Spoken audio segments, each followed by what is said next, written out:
All right, guys, another episode of Shellonomics is about to begin.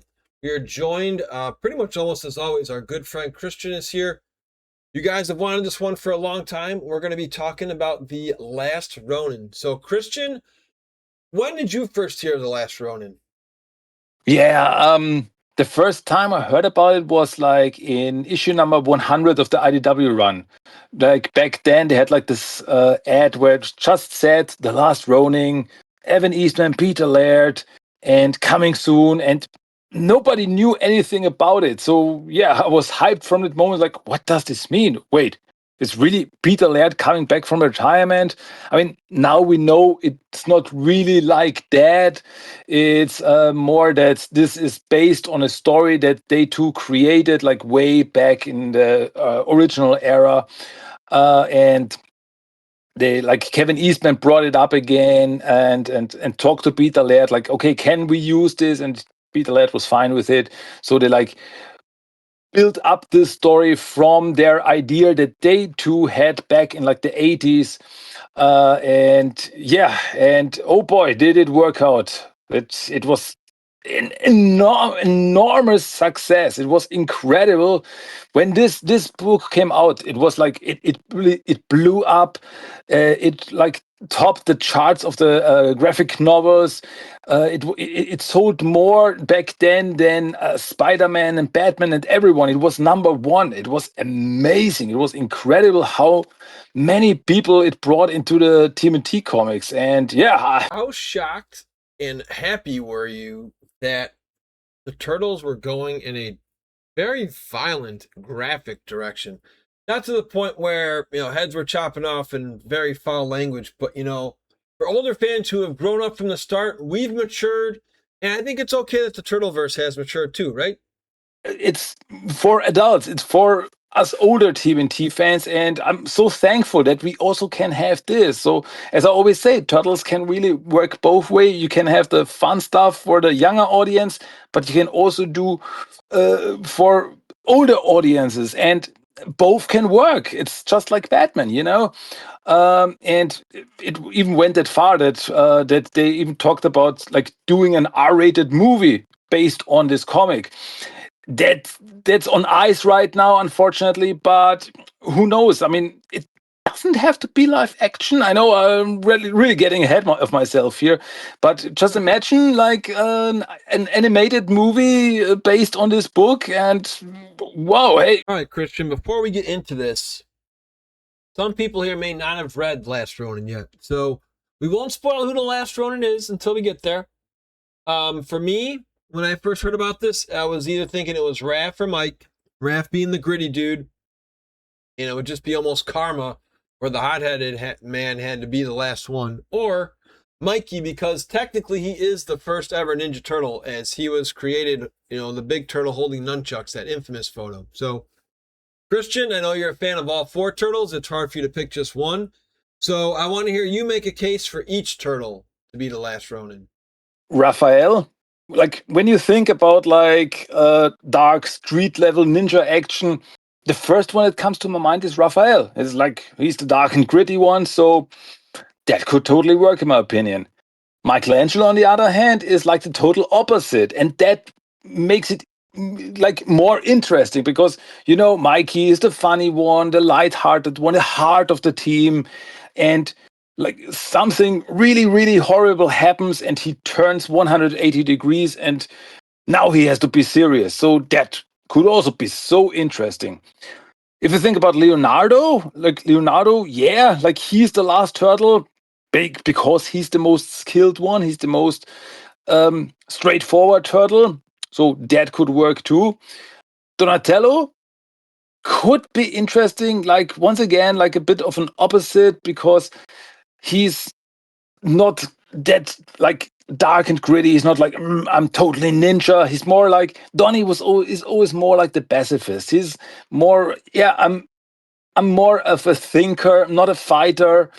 But when he gets thrown into a situation and he has to be 100% ninja, then it could get interesting. Like he realizes, okay, I'm not I'm not doing machine. I'm now have to do ninja, and so that could also be interesting. So yeah, if you think about it, in my opinion, each turtle could like bring something different to the table of being the last Ronin, to be the last turtle. What would happen if that one would be the last turtle? I mean, hey, that could be another what if story in the future. Who knows?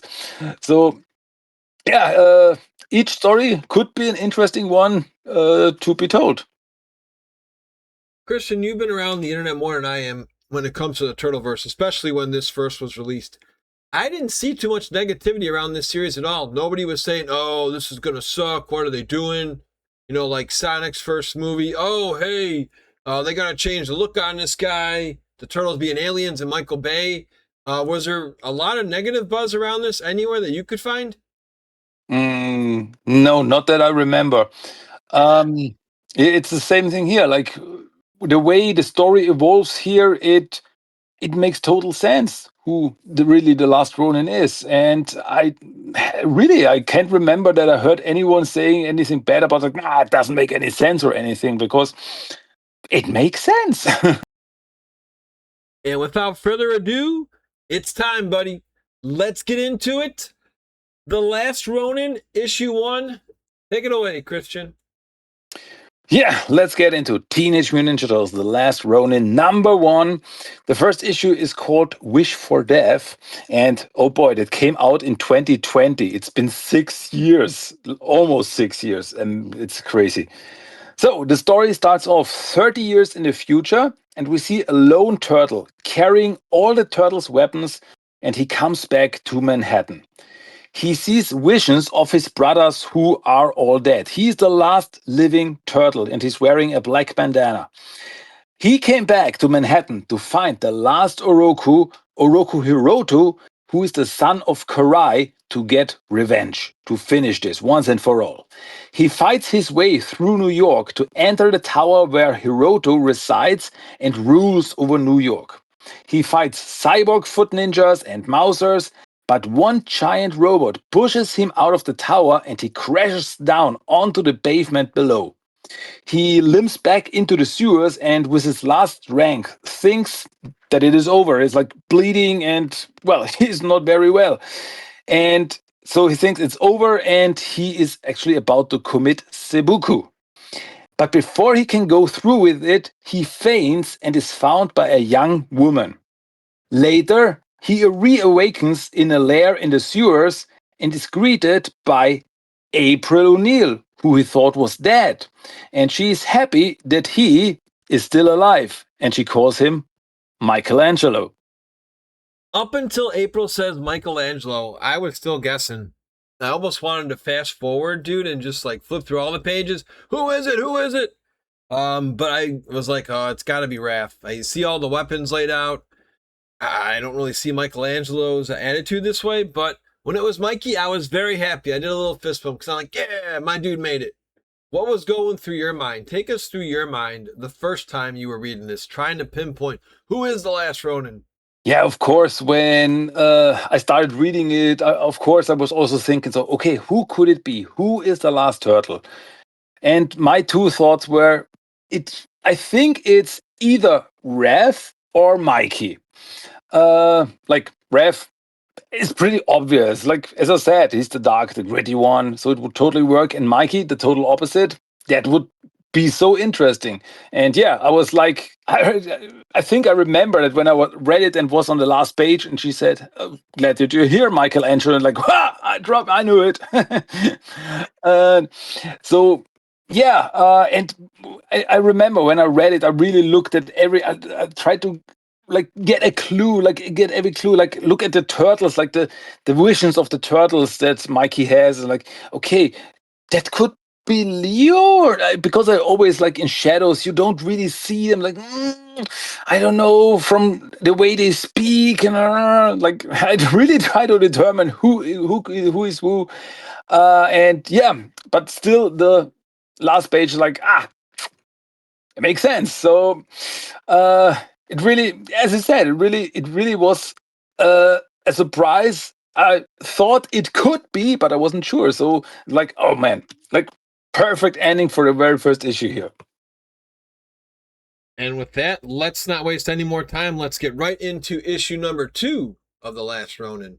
Yeah, second issue is called First to Fall, where we start off with a flashback like 30 years ago, where we see that the Turtles and Splinter were ambushed by some foot ninjas, and Splinter was hurt badly.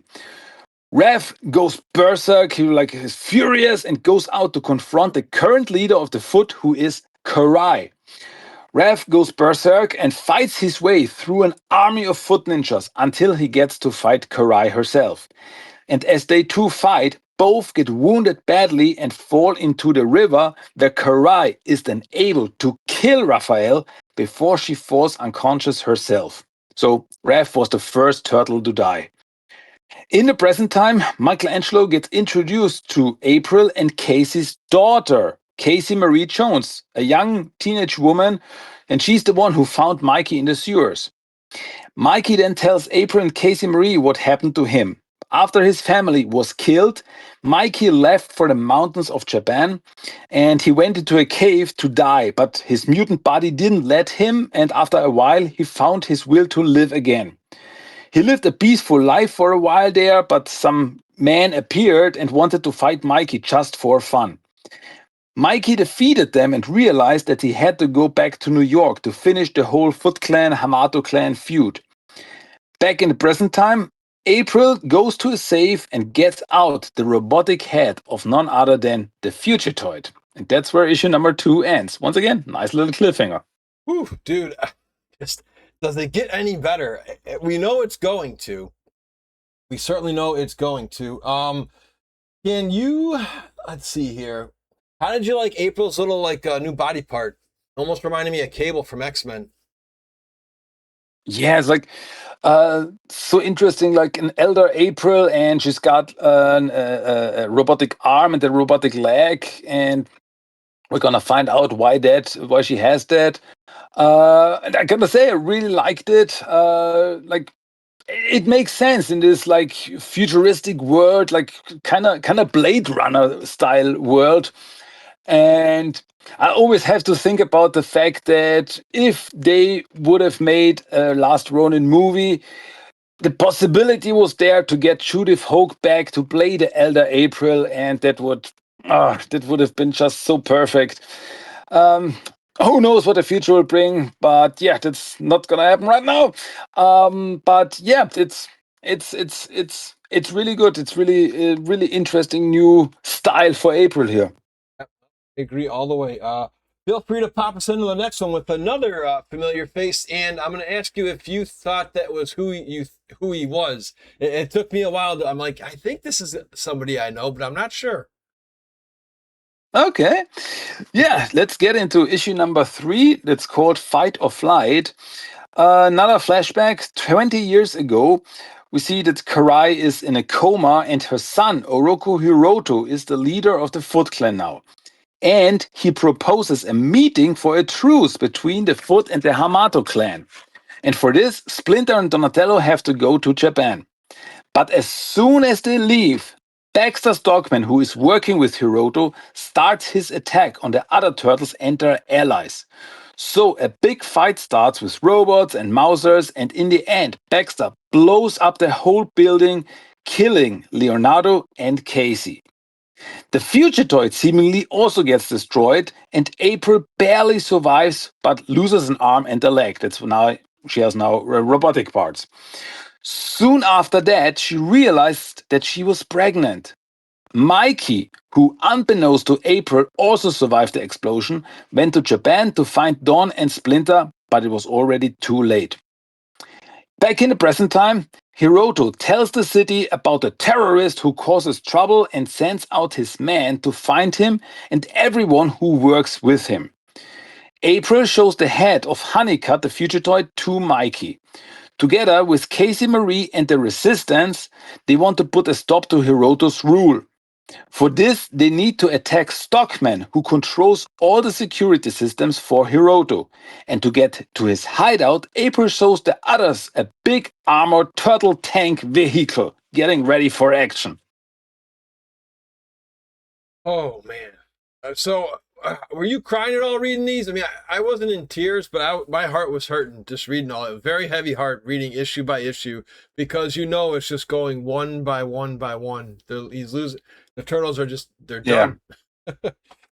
It's really like we see like in each issue we see what happens with the turtles, with their allies, with Casey. Like in this issue, you see Casey and Leonardo's fighting side by side, and it's such a great moment. And like in the last moment, they know that it is over.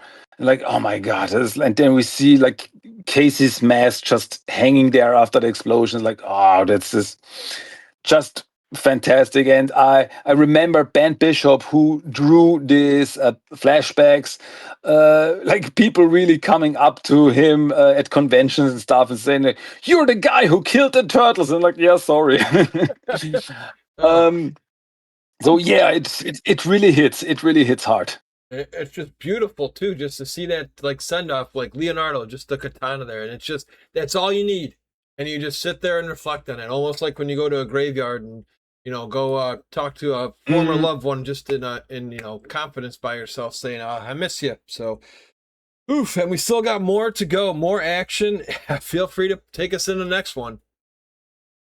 Yeah, it's not getting better with issue number 4, which is called Blood and Snow, where Mikey and Casey Marie they spar a little together, and Mikey agrees to train her.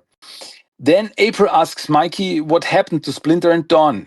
So we get another flashback when we see that when they arrived in Japan for a peace treaty, they met with members of the Hamato clan and went to meet Hiroto and his men. But that actually turned out to be a trap, and Donatello and Splinter fought bravely against an army of foot ninjas, but in the end, they both were shot down by arrows. And after this, Mikey went into the mountains. In the present time, Mikey then talks to April about Casey Marie because she seemed to be unusually strong during the sparring. And April has the theory that because April and Casey were always around the turtles, they were somehow contaminated by the mutagen. And because of this, Casey Marie developed a mutation herself. But then it is time for the attack on Roosevelt Island, where Baxter's hideout is. Then we cut to a giant battle on the island. Baxter sends his killer robots against the resistance. Big battle, big explosions, big fight. April gets inside the compound to hook up the Fugitoid's head to Baxter's system to shut it down. Baxter himself appears, attacks April, and grabs the Fugitoid head. But the head comes alive, disintegrates Baxter, and releases nanobots that shut down the whole system, which means all the weapons and robots that Hiroto is using are useless now. This battle is won, but now it is time for the final fight with Hiroto himself. Yeah. Oh gosh, so much fun to relive and just hear you again, just describe these. Well, we've had up to this point again. Now, thanks to you, I've covered a lot more turtles in my life. We've known Splinter's died a couple times, so it still doesn't mean it's any easier to see him go, right? Oh yeah, absolutely. And like in this issue, Splinter was so badass. Like in the scene where he cuts off the heads of some of the bad guys, and he's really. We don't see Splinter fighting that much. Yeah, anytime. But here he gets a fighting side by side with the Hamato Ninja and Donatello, and he's so cool. It's really great. And yeah, like a big final battle, like final time showing what he can do, but still not enough. And like, oh, this, you know that it's coming, but it still hurts. It's, yeah. So what's great about this, and Tom Waltz, well, Eastman and Laird too, but Waltz always did a phenomenal job at IDW, as we know, because we were always saying it was just in the IDW series we covered here on Shellonomics on Spotify and YouTube, there was just always just one epic death. After about 10, 18 issues, you just get one, and then you can heal and recover. In this, it's every freaking issue. It's like, oh, I can't. It's like, it's just hearing like everybody in your life is just going one by one. It's like, oh, this is so painful to read, but still, it's just like, I don't know. Were you like this too, where it's like, oh, this sucks, but give me more, give me more? It's kind of like that.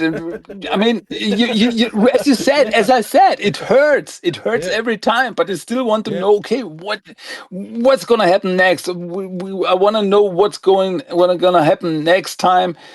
So yeah, you keep reading. You're hooked. yeah. Uh, I can share at least two moments, and this one for probably my top three, where just like we've talked about, two emotional investment. So one of them was the Lord Beerus Dragon Ball Z anime movie. For some reason, this one always calls to me. It's when they're playing the bingo, and then Vegeta, Beerus, I want to say he smacks or does something to Vegeta's wife, and he goes, "That's my wife," and I just got so erupted. It's when he just goes, and it's like just for that brief moment in time, he was on like par with Beerus. He didn't hurt him much, but that part I got out of my seat and Yeah. was like, yeah. Second time was Avengers Infinity War when Thor makes his debut with Stormbreaker, bring me Thanos, and just destroys so many characters. That's up there. And then this epic, issue that you're about to break down, I'm pretty much like reading this. It's like you have to read sitting down, but I'm kind of like standing up, waving my fists as I'm reading this. Like, come on, Mike, come on, it's time. Hang in there. It's like you read like, oh, might not survive, losing, a lot of blood, a lot of damage. He's even, I mean, that's what's crazy is this felt like the OG Turtles, which is, again, it was Eastman and Laird's story, but just the narrating of how Michelangelo is walking us, the reader, through what is going on. Yeah, it's like not getting in my ahead of myself, but like the Yeah. final battle, it really. Oh, it's so energetic, and when I'm reading this, all I think about is like seeing this animated, this fight, like going for pages and pages. Big fight is this would look so awesome. It's really fan freaking tastic. Yeah. Yeah. So yeah, Let's do this it. brings us to the final issue of the series, The Last Ronin number 5, which is titled The Last Ronin. And yeah, in the streets of New York, it's chaos since all of Hiroto's systems are down. The resistance rises up. Um, Michelangelo gets ready to confront Hiroto one last time. And Casey Marie is furious when Mikey leaves her behind because she wanted to go with her sensei. But April has other problems since the sewers water levels start to rise and she has to start the pumps by hand because of all the intervention that they had. Casey Marie then helps her to stop the flood and stop everyone from drowning. Mikey then attacks Hiroto's tower and fights through his soldiers until he finds Hiroto himself. In his delusion, Hiroto, and because Hiroto is really totally mad in the end, he kills Karai, who was still in a coma in a stasis tube, and then activates his own shredder-like suit made of nanobot metal. Mikey and Hiroto fight for a long time in the tower, on the rooftops of the city, and in the sewers. When April is able to reactivate the pumps, both of them get flushed out of the city and land like in front of the city, like the wall. And Hiroto and Mikey are wounded badly, and Hiroto activates an electric self-destruct mechanism which kills him in the end. April and Casey Marie arrive as Mikey lies dying from his wounds. He gives Casey Marie Splinter's diary to learn from it, and then he dies. And in the afterlife, he's met with his brothers, Splinter and Casey. Sometime later, April and Casey Marie are looking forward to a better future, but they also have 4 baby turtles and some mutagen to create the next generation of Ninja Turtles when a time comes to protect the city once again. And that's where the first series ends. What was cool too was reading this. I want to hear your thoughts too. I had no idea that they were going to give us the replay of the other turtles passing because the first issue just focuses on Mikey so much. I wasn't sure if we were going to find out. And then when you read issue 2, it's like, oh, there goes 1. Issue 3, oh no. No, it just keeps going and going. So how did you like the tone and pace that this went? I think 5 issues was perfect. Yeah, and I mean, every issue was like oversized. It was like about 40 pages, and so they really got all the story they wanted to tell. Got it. It got a great flow. Uh, we get all the stuff that we need. We got all the information, all the story that we need. The characters. We get to learn the characters. There was still enough time to learn more about like Casey Marie, that was a new edition that we never met before, and about the world. We like in these 5 issues. If there was never like a sequel or some other stories from this universe, it would have been really totally fine, because it's one story. We got everything in the story, and the pacing was good, the storytelling was good, the world building was great, characters. We got everything that we needed, and it would have been one fine, perfect story. Not that I complain that we got more out of it, but if not, hey, it would have been totally fine. 5 issues done. Yeah, and it's just one great story, and that's everything we needed back then. I'm with you on that too. It's not that we're upset that more were created. It would have been a fine send off too, just okay, and then let our own imagination be like, what are the next breed of turtles going to do? But we don't have to play with it because we are blessed with more Last Ronin. And what I do like is turtles are gone. The original Teenage Mutant Ninja Turtles are gone. I can't believe I just said that, but I did.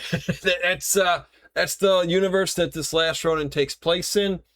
We've seen it time and time again. I'm sure you're aware of comics where, oh, this guy's dead. Let's just bring him back. No. Once they're gone, they're gone. There's no turning back. This isn't, a multiverse. So I appreciated that what they did here. They stuck to their guns, and let's find out about this new breed of turtles.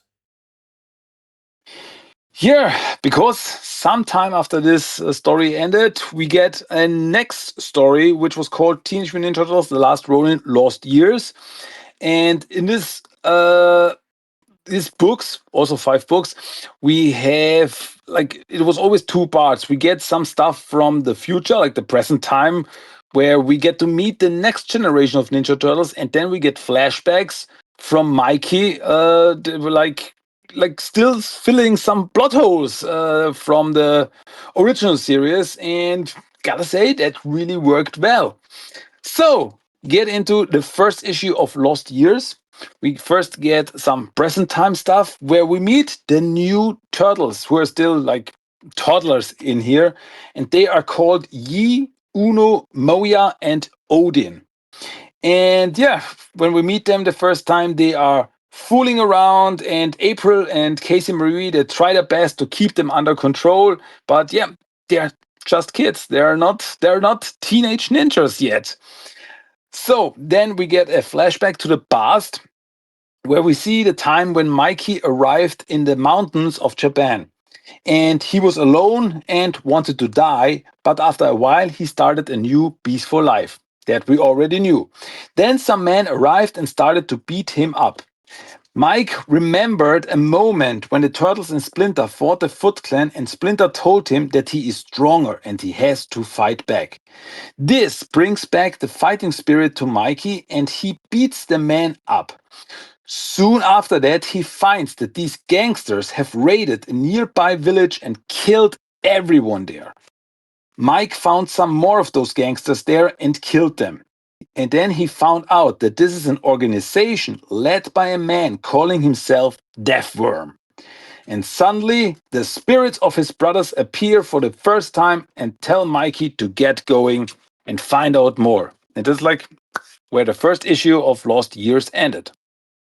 That's something I wanted to point out, and I still might be wrong, but I want you to let me know if I make a mistake. But when we just covered the Donatello Splinter, death, they mentioned Splinter dying. We didn't see the arrows on Splinter. We saw Donnie getting in trouble, but we didn't see it until this issue right here. I might, because I'm double checking right now, and that is just such a sad, such a sad sight to see Splinter just with all those arrows. Yeah, as you say, like in the original issue, we only saw the Hamato standing over the bodies, but we did not see Donnie. We just saw the arrows, and we did not see the death of Donnie and Splinter. We just assumed that that's how it must have been. Yeah, but now we get like more out of it, and like, oh, more heartbreak. So yeah, now we're totally sure. Yep, they're both dead. Yeah, confirmed. Well, we've got a lot more coming here. Feel free to pop us into the next one. TMNT, Last Ronin, Lost Years #2. Once again, present time. The new turtles, they are a little bit older now, and they clean up the lair. And when Odin drops a glass, the others don't help him clean it up. Grandma April comes in and tells the kids a story when the original turtles and Casey went out to stop the foot. But when a lady nearby was mugged, they stopped and helped her. So even though it might not be your task right now, always do the right thing. And then the little turtles like start helping each other. So lesson learned. In the past, we see that Mikey traveled through Japan for 3 years, always with the visions of his brothers by his side. Michelangelo realizes that he has to confront Uroku Hiroto sooner or later, and for this he must train, and there is a Hamato training camp on an island in Japan. Mikey sneaks onto a ship, but there he runs into more of Death Worm's men, and he fights them. Mikey jumps off the ship and swims towards the island, and on this island he meets Master Yip, an old wise master. And for 1.5 years, he trains Mikey. And before Mikey leaves again, he tells him that before he can confront Hiroto, he should take care of Deathworm or he will always be on the run from him. So, Mikey then goes to Korea to find out where to find Deathworm. After a while, he runs into some of Deathworm's gangsters, and after a small fight, he gets the info that Deathworm is currently in Mongolia. So Mikey borrows a car and drives towards Mongolia with, well, the spirits of his brothers by his side. Did you like you say, we get more of a deeper grasp of how Michelangelo became Michelangelo in the Last Ronin. Did you like how his character was going? Because again, this verse is not the IDW verse. You know, there's no Jenica. This is more Laird and Eastman way back in the 80s. And did you like how it was going? Where Splinter was kind of telling him, "My boy, stop! You are not a coward." You're like trying to, have a heart to heart with him and try to snap him out of his depression and funk. Yeah, that moment with Splinters when he was really angry with Mikey, like, sure, you have to fight. And they're like, whoa, it's like, we don't get to see this side of Splinter much. And you even see like a moment and Splinter realized like, oh, maybe I was too harsh, but it was really interesting. And I really gotta say, I really enjoyed the story. Well, enjoy with all the bad stuff happening. But it really, I mean, when you get the info, like, okay, we're gonna tell a little bit more story from Mikey's past. Like, okay, is there really much more that we need? But when you read this story, you really get the feeling, like, okay, you get a bit more of the story how Mikey came to be the last Ronin, like his transformation. Like we get some more information. Like it all makes a little bit more sense. So I thought it was really great how they did this, and yeah, and also like this little sneak peeks of stuff with the new turtles. So it's really a well told story, and I really was there with Mikey. Okay, we get really more out. It's not a side story that you can skip. It's like it's really important stuff that happens here with Mikey. Oh, absolutely. We got a couple more still, including that one-shot special coming up soon. Yeah, so let's get into Lost Years #3. Back to present time, where little Yi hurt herself while tinkering with some stuff because she's like the little technician of the new turtles. And April tells Yi a story when April was still young and she didn't wait for the turtles to spy on some purple dragons. So April got caught and the turtles arrived to save her in the last moment. So the lesson here is it's okay to ask for help. It's okay to wait for your friends to help you. There's really no problem with that. In the past, while driving through Korea towards Mongolia, Mikey drives through a part where a nuclear power plant was destroyed thanks to an earthquake. And after a while, he starts losing eyesight until he is actually completely blind thanks to the radiation. He then gets attacked by some men and tied up, brought to their home. They are a group of nomads, and Mikey is brought to the leader, an elder man who is also blind. And at this place, the people start accepting Mikey, and he starts living with them. And a young orphan girl named Garel takes care of him. So it turns out that this group also ran into Death Worm and his gang and even fought some battles with him. So once again, it's like the shadow of Death Worm is always there. And Mikey also gets his electrified tonfas from them that we see them later using in the last Ronin. And Mikey pretty much peacefully lives with this group, with this nomads in Mongolia for 2 years. Until one day, Death Worm's men reappear and attack the village, shooting up everyone. Mikey tries to fight them, but he gets knocked down with electric tasers, and through the shock, he gets his eyesight back. But the first thing he sees when when he can see again is the young girl Garel lying in her own blood, dead, and like, great, like, yeah, never a dull moment here. Yeah. You ain't kidding. When was the last time a turtle was blind? Wasn't it like the Leonardo one? Or he was more drugged, right? In that old comic we covered? Like the Yeah, hazy eyes? yeah, right. That was in the Mirage Tale story. And the other one I can think was also Mikey in the adventure story when he got Yes. blinded by the Molotov cocktail. Yeah. Yeah, that's right. So it has been done before, but just not as painful and shocking as this one. So, Oh, yeah.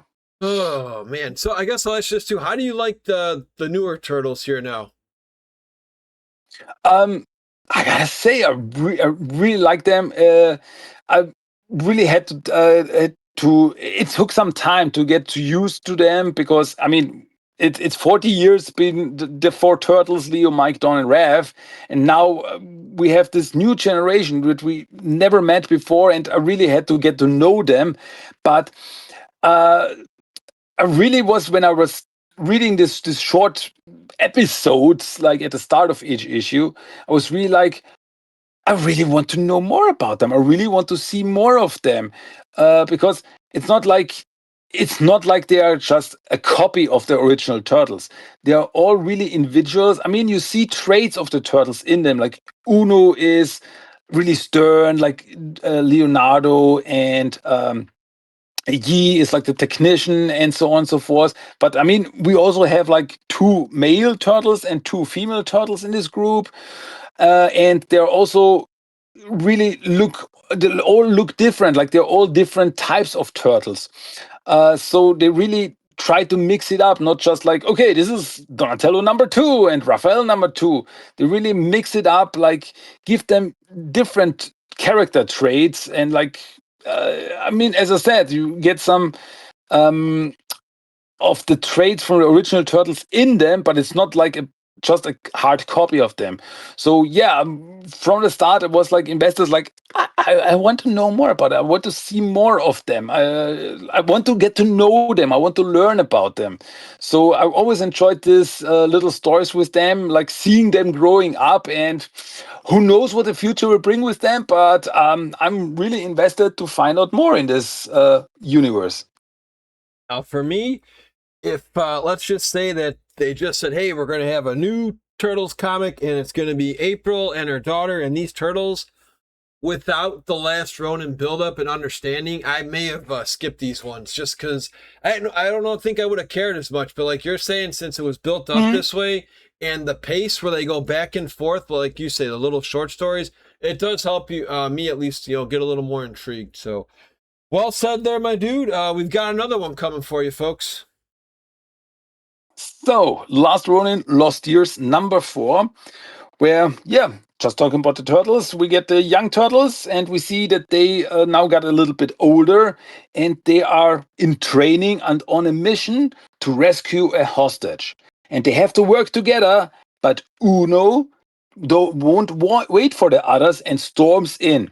So he and the other turtles get shot by paintball bullets, as it turns out to be a training mission by Casey Marie.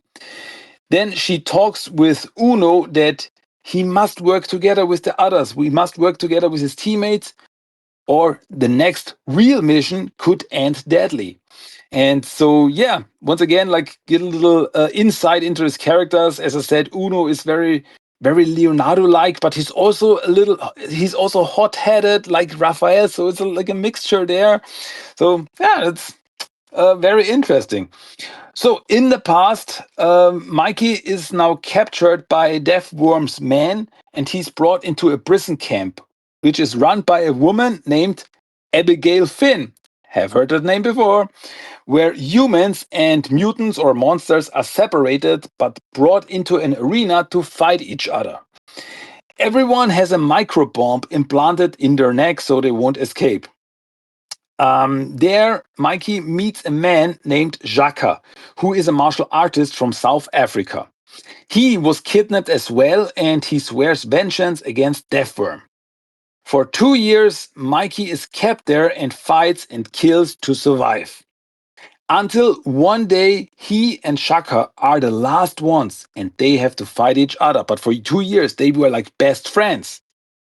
But since no one wants to hurt the other, Shaka then has a plan, and he attacks Abigail Finn, and the microbomb in his neck explodes, killing him.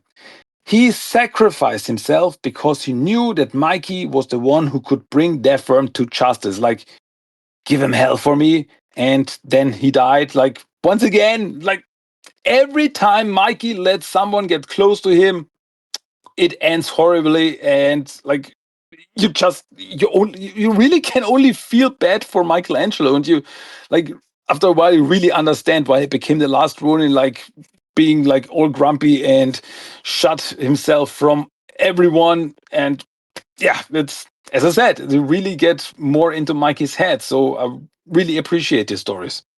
It feels like Wolverine from X-Men, where they have so many, in the 90s cartoon, it happens where he tries to find peace somewhere, and Sabretooth, screws up the camp and burns it down. In the movie X-Men Origins Wolverine, kind of a similar spot where he just tries to bond with people, and it's like, you really shouldn't be doing this because just people around me get hurt. I don't know why, but it always happens. And it seems like this is happening here to our poor, fun-loving Mikey, who is really starting to, not want this life anymore in regards to just anybody coming in. But for now, we're going to take a quick little break in the main action with a one-shotter here, which takes a little breath of fresh air in regards to just getting the April in the 1990s movie after the big apartment fight scene where she's just doing her journaling, and we get to hear from April a little bit in this next one.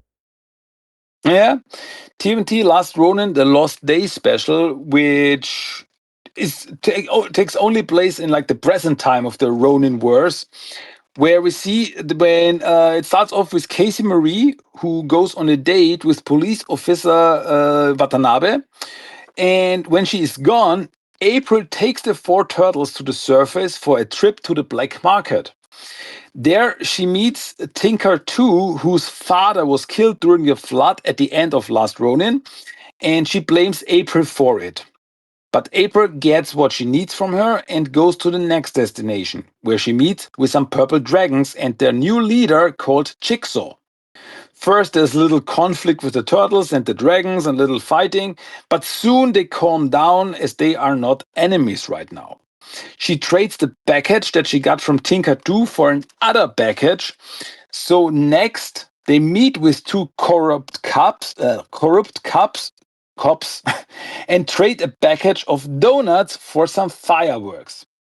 Then the team, April and her four turtles, go to a hideout of the Resistance. And it turns out that all that April did today was for a farewell party for Commander Avalon, a man of the Resistance who always helped April and Casey Marie. Turtles, April, and the Resistance have a party, and it ends with the fireworks that April got. Casey Marie and Chiro Watanabe on their date, see these two and have a wonderful evening. So, gotta say, finally a little nice feel-good ending to a comic here. And yeah, once again, to get a little bit to know more about this world, about these new turtles. So yeah, a really, really nice little wonderful story here. I agree.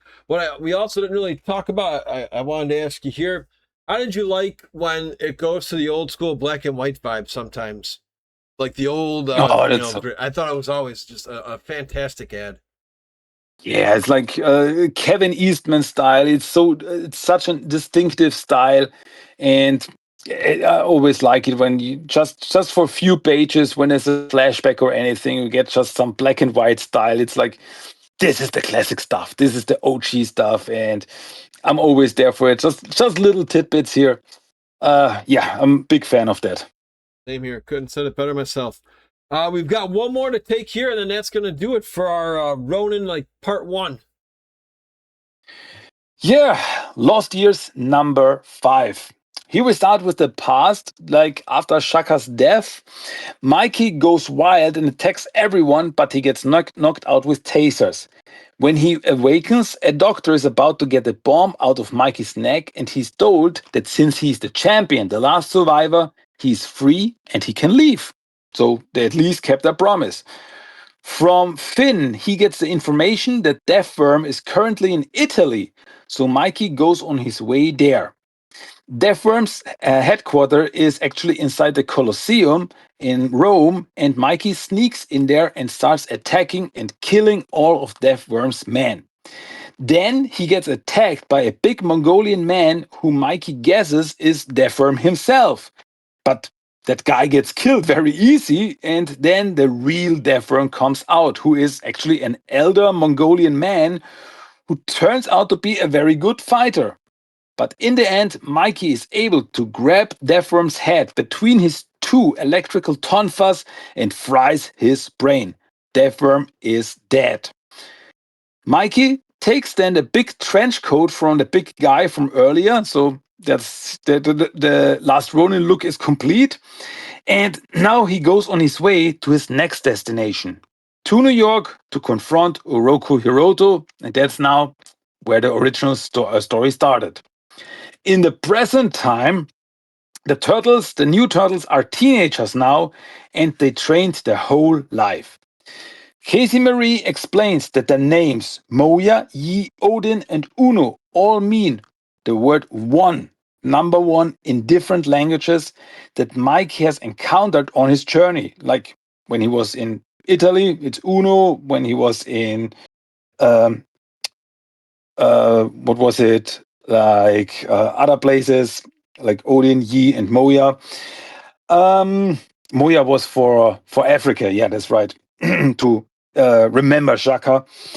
And now they are finally ready to go up to the city to become the protectors they are meant to be. It's like now their story can start. But yeah, that's a story for another time. Oof, dude, what a fantastic ride it was for me to even go down memory lane. I did read these when they first came out. Still was just super shocked at what we were reading, and then to hear that they created more, it's like, sure, I'll take a little bit more, but I don't want too much because I don't want it to be overkill. And per our talks earlier, I believe you said the last Ronin saga is supposed to come to an end this year. I think the third story, I mean, we have the Last Ronin 2, which really focuses on the new turtles. But Last Ronin 3 should start later this year. The next miniseries in the series, in this universe, should start this year later. As I'm still looking forward to an official release date, maybe at San Diego Comic Con, who knows? But yeah, shouldn't be too long. Okay. Very, very cool. Did you have, again, you don't in the original Turtles, but did you have a favorite that stood out more in the newer Turtles for you? Mm, um,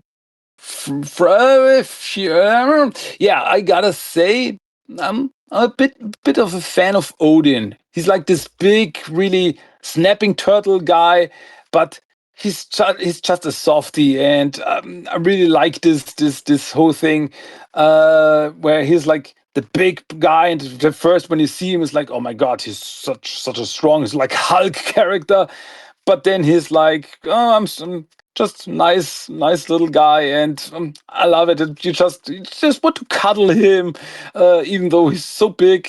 I really, yeah, bit of a fan of Odin, but I also like Yi. She's also so cute. So yeah, Uno can sometimes be a little bit of an ass, and Moya is just, I don't know, just chill. So yeah, once again, I like something about every one of them, but the first one that comes to mind, if you put me on the spot, must be Odin. I really like the big guy. Nice.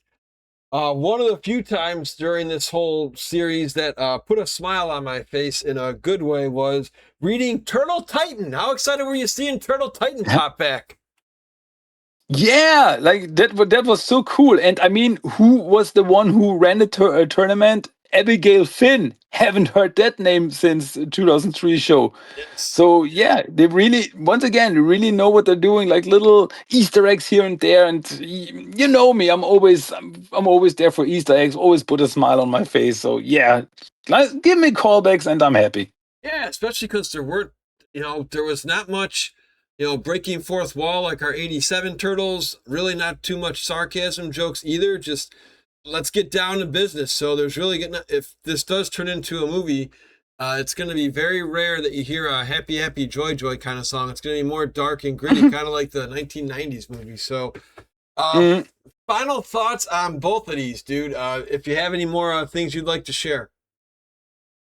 um, gotta say these two storylines, they really work so well in my opinion together.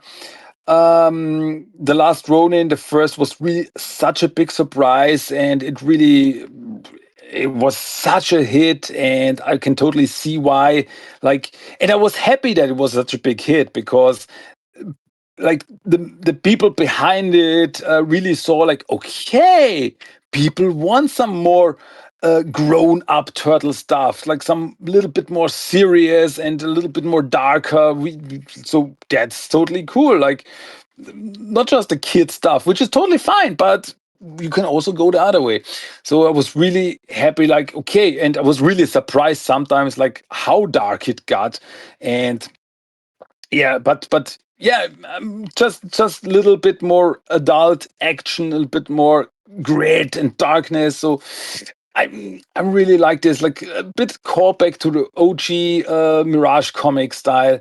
So, and yeah, but still there's so much heartbreak in it. Really, there's stuff like where I had to like put down the book and like, oh boy, that really hurt now.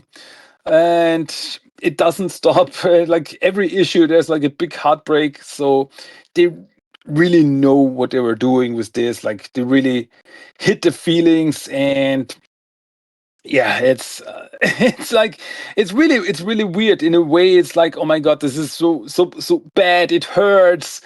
But in a way it's like, okay, but give me more. It's like a little, I don't know, masochistic of my from my side, I don't know, but uh, it just works. I'm really happy, and yeah, looking forward to more stuff from this universe. Yep.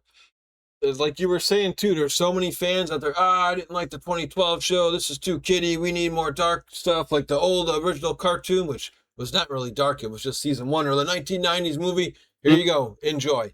That's for the hardcore fans who need a little bit more violent, a little rough around the edges. Perfect book. Once again, we don't say this enough here on Shellonomics, but thank you again to Eastman and Laird for creating these turtles so friendships like mine and Christian exist.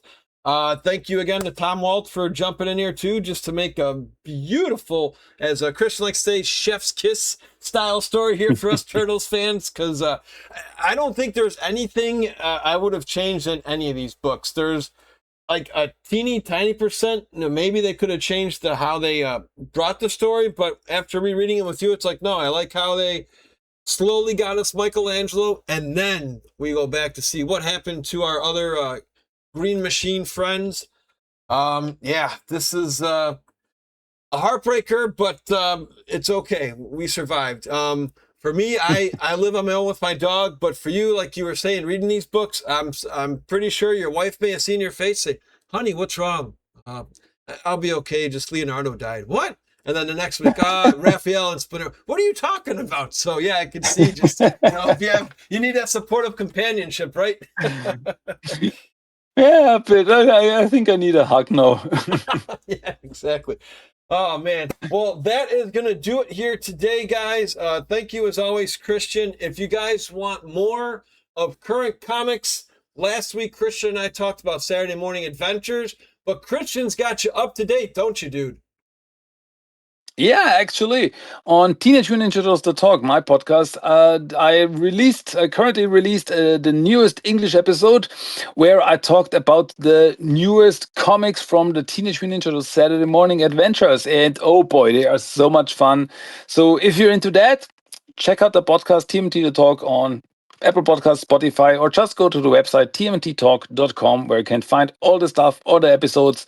So yeah, come on over, check out if you like us and you cannot get enough turtle stuff. So yeah, check it out. Well, you got that here, dude. We're gonna keep trying to find more and more ways to keep Christian coming back here as best we can. We're starting to run a little thin. We're going from deep dish to extra thin here with Ninja Turtle material, but I'm sure we'll be able to whip up some more. As always, dude, thanks again for helping us out here, and until next time. Cowabunga.